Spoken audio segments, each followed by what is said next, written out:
దేశ రాజకీయాల్లో కింజారపు రామ్మోహన్ నాయుడు ఓ సెన్సేషన్. కేవలం 36 ఏళ్లకే కేంద్ర కేబినెట్ మంత్రి అయ్యారు. మూడవసారి గెలిచిన రామ్మోహన్ నాయుడు చాలా యాక్టివ్. స్పీచ్లతో ప్రజలను ఆకట్టుకుంటారు. పార్లమెంట్ లో ప్రశ్నలతో అదరగొడతారు. మొత్తంగా సూపర్ హైపర్ యాక్టివ్ లీడర్ అని చెప్పొచ్చు. ఆయన రాజకీయ జీవితం అనూహ్యంగా మారినా కూడా తండ్రికి తగ్గ తనయుడు అనిపించుకున్నాడు. ఎందుకంటే ఎర్రన్నాయుడు 25 ఏళ్లకే ఎమ్మెల్యే అయ్యారు. ఎర్రన్నాయుడు శ్రీకాకుళంలోని నెమ్మాడ అనే మారుమూల గ్రామంలో ఫిబ్రవరి 23, 1957న పుట్టారు.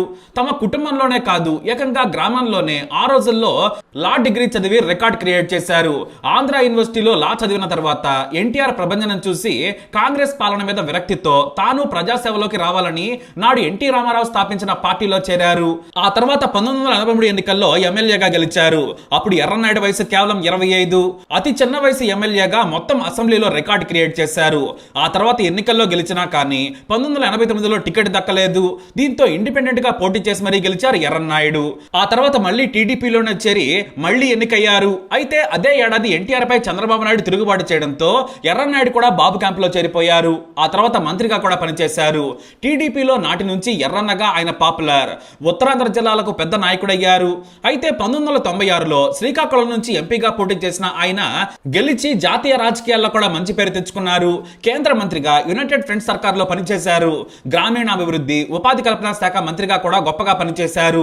టీడీపీ అధినేత చంద్రబాబు నాయుడుకు అత్యంత సన్నిహితుడిగా పేరు తెచ్చుకున్నారు ఎర్రన్నాయుడు. ఆ తర్వాత కూడా వరుసగా గెలిచారు. అయితే 2004 ఎన్నికల సమయంలో సరిగ్గా పోలింగ్ ముందు రోజు శ్రీకాకుళం జిల్లా సింగపురం రోడ్డుపై మావోయిస్టులు మందు పాత్ర అమర్చి హత్య చేసే ప్రయత్నం చేశారు. కానీ కొద్దిలో ప్రాణాలతో బతికి బయటపడ్డారు ఎర్రన్నాయుడు. అదే ఎన్నికల్లో గెలిచిన తర్వాత లోక్సభలో పార్టీ నేతగా పనిచేశారు ఆయన. ఎర్రన్నాయుడు వివాదరహితుడు. నాయకులు కార్యకర్తలు పిలిస్తే పలికే నాయకుడు. గర్వం ఈగో లేని మంచి మనిషి. ప్రత్యర్థులతో కూడా మంచి స్నేహం చేయగల మంచి మనిషి. ఆకారంలో గంభీరంగా ఉన్నా కూడా మనసు మాత్రం చాలా మంచిదంటారు దగ్గర వారు. అయితే 2009 ఎన్నికల్లో కిల్లి కృపారాణి చేతిలో ఎర్రన్నాయుడు ఓడిపోయారు. ఎంపీగా ఓడిపోయినా కూడా టీడీపీ నాయకుడిగా ఎప్పుడు యాక్టివ్ గా ఉండేవారు. ప్రజా సమస్యలపై కాంగ్రెస్ నేతలను నిలదీసేవారు. కానీ ఆయన్ను 2012లో ఓ ప్రమాదం వెంటాడింది. నవంబర్ 2న ఓ పెళ్లికి వెళ్లి వస్తున్న ఎర్రన్నాయుడు వాహనం ముందు వెళ్తున్న ఆయిల్ ట్యాంకర్ ను బలంగా ఢీకొట్టింది. శ్రీకాకుళంకు 25 కిలోమీటర్ల దూరంలో ఈ ఘటన జరిగింది. తీవ్రంగా గాయపడ్డారు ఎర్రన్నాయుడు. శ్రీకాకుళంలోని కిమ్స్ కు తరలించారు. డాక్టర్లు ఎర్రన్నాయుడు బ్రతికించేందుకు తెగ ప్రయత్నించారు. కానీ తలకి గాయమైంది. అయితే దానితో పాటు ఆయనకు గుండెపోటు కూడా రావడంతో ఉదయం 3:30 గంటలకు ఎర్రన్నాయుడు చనిపోయినట్లు డాక్టర్లు ప్రకటించారు. ఆయన మరణం శ్రీకాకుళానికి తీరని లోటు. మరీ ముఖ్యంగా టీడీపీకి. ఉత్తరాంధ్రలో ఆయన ప్రభావం ఎంతో ఉండేది. ఇక అప్పుడే ఆయన కొడుకుకు భిన్నమైన పరిస్థితులలో అవకాశం వచ్చినా కూడా రామ్మోహన్ నాయుడు అంది వచ్చిన అవకాశాన్ని సద్వినియోగం చేసుకున్నారని చెప్పొచ్చు. 2014లోనే చంద్రబాబు నాయుడు పిలిచి మరి రామ్మోహన్ నాయుడుకు ధైర్యం చెప్పారు. మీ నాన్న దేశ రాజకీయాల్లో మంచి గుర్తింపు తెచ్చుకున్నారు. నీకు అవకాశం వచ్చింది. అందరినీ కలుపుకొని వెళ్ళు. నీకు నేను అండగా ఉంటానని చెప్పారు. అయితే 2014లో పార్టీలో చేరి నియోజకవర్గ పరిధిలో సైకిల్ యాత్ర చేసి తనకంటూ అభిమాన గణాన్ని ఏర్పాటు చేసుకున్నారు. సామాన్యులకు కూడా అందుబాటులో ఉంటూ ప్రజలకు చేరువయ్యాడు రామ్మోహన్ నాయుడు.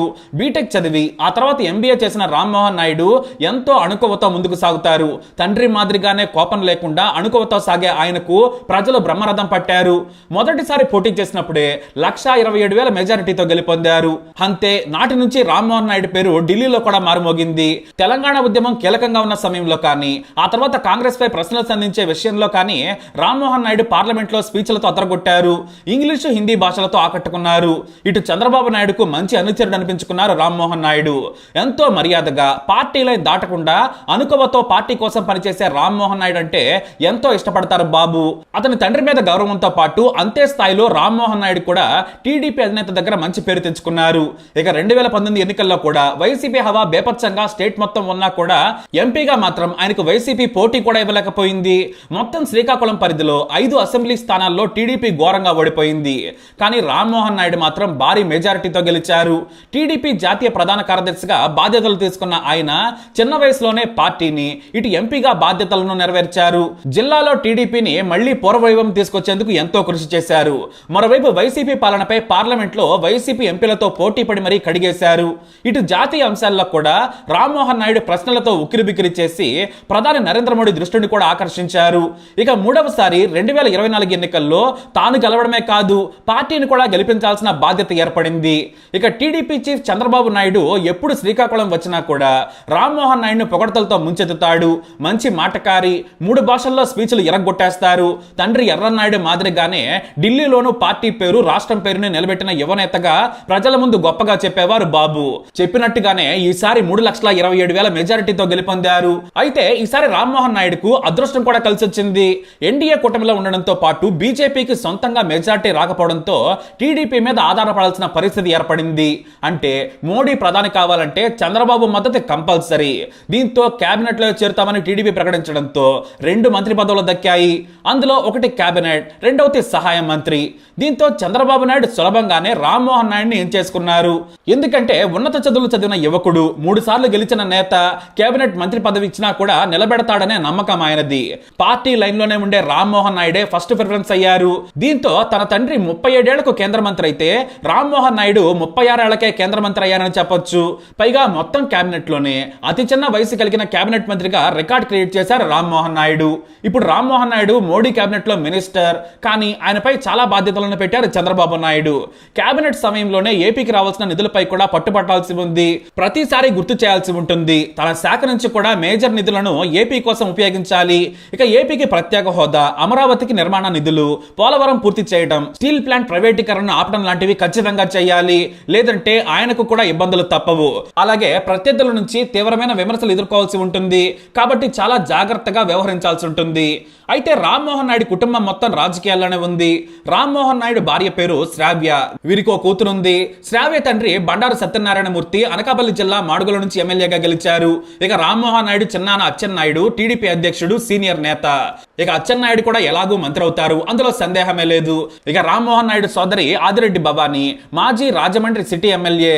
ఇప్పుడు ఆమె భర్త ఆదిరెడ్డి వాసు ఎమ్మెల్యే అయ్యారు. ఇటు ఎలా చూసుకున్నా కూడా వారి కుటుంబ సభ్యులంతా చట్టసభల్లోనే ఉన్నారు. రామ్మోహన్ నాయుడును చంద్రబాబు నాయుడు ఎంచుకుంది ఏపీకి న్యాయం చేస్తాడనే ముఖ్య కారణం.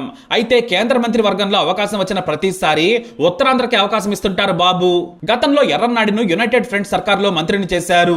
ఇక 2014 ఎన్డీఏ సర్కార్ లో అశోక్ గజపతిరాజు పౌర విమానయాన శాఖ మంత్రిగా పనిచేశారు. ఆ ప్రాంతం టీడీపీకి కంచుకోట కూడా. పైగా ఉత్తరాంధ్రకు ఏవైనా కొత్త ప్రాజెక్టులు తీసుకురావడానికి కూడా ఉపయోగపడుతుందనేది బాబు ఆలోచన. జాతీయ సంస్థలను కూడా ఈసారి ఉత్తరాంధ్రకు తీసుకురావాలి, ఇక్కడి వెనుకబాటును పోగొట్టాలనేది టీడీపీ అధినేత చంద్రబాబు ఆలోచన. అందుకే రామ్మోహన్ నాయుడుపై గురుతర బాధ్యతను పెట్టారు. చిన్న వయసులో ఉన్న తెలివిగా, చురుకుగా పనిచేసి పార్టీ, ప్రభుత్వం, రాష్ట్రం పేరును నిలబెడతారని బాబు భావిస్తున్నారు. ఇక రామ్మోహన్ నాయుడును కేంద్ర మంత్రిగా ప్రకటించగానే శ్రీకాకుళం నుంచి ఆయన అనుచరులు భారీగా ఢిల్లీకి చేరుకున్నారు. ఇలాంటి అవకాశాలు అరుదుగా వస్తాయి, వాటిని ఉపయోగించుకోమంటున్నారు ఆయన. అంతేకాదు ఏపీకి కావాల్సినవి చాలానే ఉన్నాయి. అవి మోడీకి కూడా తెలుసు. రాజధాని నిర్మాణం, పోలవరం, ప్రత్యేక ప్యాకేజీ, స్పెషల్ స్టేటస్ లాంటివి ఏపీకి ఖచ్చితంగా రావాలి. అవి వస్తేనే అభివృద్ధి చెందిన తమిళనాడు, కర్ణాటక, కేరళ లాంటి దక్షిణాది రాష్ట్రాల సరసన ఏపీ ఉంటుందని ఆయన చెప్పారు. అంతేకాదు మంత్రిగా కాకముందే జాతీయ మీడియా ముందు, ఎన్డీఏ సర్కార్ ముందు తమ పార్టీ, రాష్ట్రం డిమాండ్స్ ని పెట్టి రామ్మోహన్ నాయుడు పని మొదలు పెట్టారని చెప్పొచ్చు. మరి రామ్మోహన్ నాయుడుకి ఆల్ ది బెస్ట్ చెప్పేద్దాం. ఏపీ డెవలప్మెంట్ కి కృషి చేస్తాడని ఆశిద్దాం. మరి రామ్మోహన్ నాయుడుపై మీ అభిప్రాయాన్ని కమెంట్ ద్వారా తెలియజేయండి. ఈ వీడియో అప్డేట్స్ కోసం మా ఛానల్ ఫాలో అవ్వండి. అలాగే తప్పకుండా సబ్స్క్రైబ్ చేసుకోండి.